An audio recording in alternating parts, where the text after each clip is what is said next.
We'll take you live to Geelong. Richard Marles is speaking. Very important actions.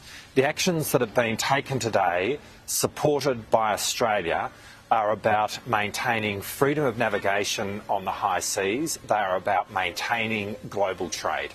And that is completely central to Australia's national interest. This decision was not taken lightly.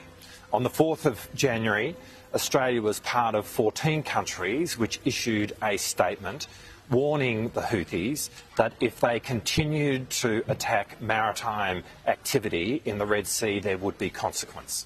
Since then, the Houthis have continued their attacks on both maritime, civilian maritime and naval assets. As a result, the attacks today have occurred. Australia will continue to support any actions which assert the global rules-based order, which assert the UN Convention on the Law of the Sea, and which assert freedom of navigation on the high seas, be that in the Red Sea, be that in the Indo-Pacific, be that in other parts of the world. A few questions.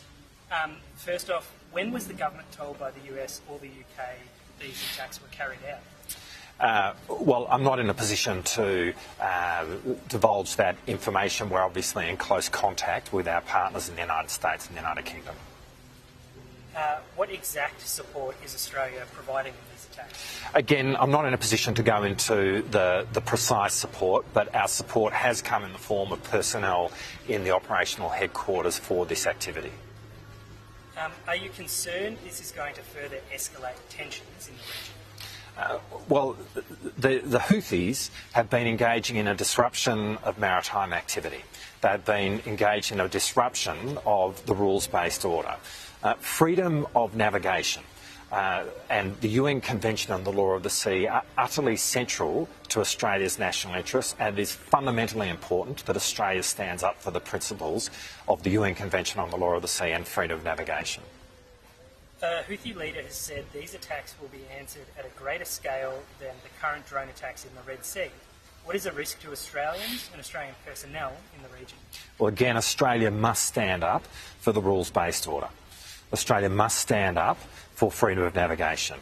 When you consider who we are, an island trading nation, much of our prosperity is based on sea lines of communication, is based on the freedom of trade on the high seas.